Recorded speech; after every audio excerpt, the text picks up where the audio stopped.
Lorsque j'avais 6 ans, j'ai vu une fois une magnifique image dans un livre sur la forêt vierge qui s'appelait « Histoire vécue ». Ça représentait un serpent boa qui avalait un fauve. On disait dans le livre « Les serpents boa avalent leur proie tout entière sans la mâcher, ensuite ils ne peuvent plus bouger et ils dorment pendant les 6 mois de leur digestion ».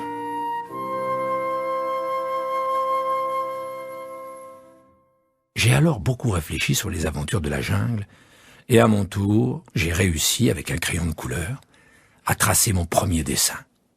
Mon dessin numéro 1. J'ai montré mon chef-d'œuvre aux grandes personnes et je leur ai demandé si mon dessin leur faisait peur. Elles m'ont répondu « Pourquoi un chapeau ferait-il peur ?» Mon dessin ne représentait pas un chapeau, il représentait un serpent boa qui digérait un éléphant.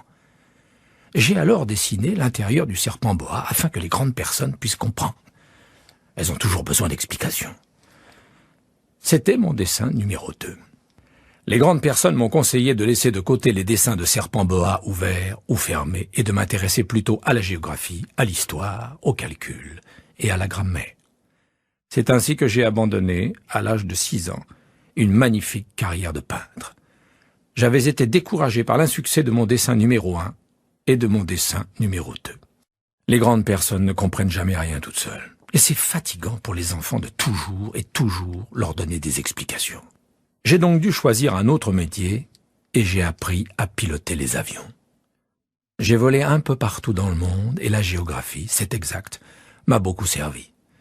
Je savais reconnaître du premier coup d'œil la Chine de l'Arizona. C'est très utile si l'on s'est égaré pendant la nuit. J'ai ainsi eu, au cours de ma vie, des tas de contacts avec des tas de gens sérieux. J'ai beaucoup vécu chez les grandes personnes, je les ai vues de très près. Ça n'a pas trop amélioré mon opinion. Quand j'en rencontrais une qui me paraissait un peu lucide, je faisais l'expérience sur elle de mon dessin numéro 1 que j'ai toujours conservé.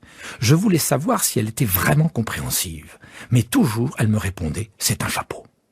Alors je ne lui parlais ni de serpent boa, ni de forêt vierge, ni d'étoiles, je me mettais à sa portée. Je lui parlais de bridge, de golf, de politique et de cravate. Et la grande personne était bien contente de connaître un homme aussi raisonnable.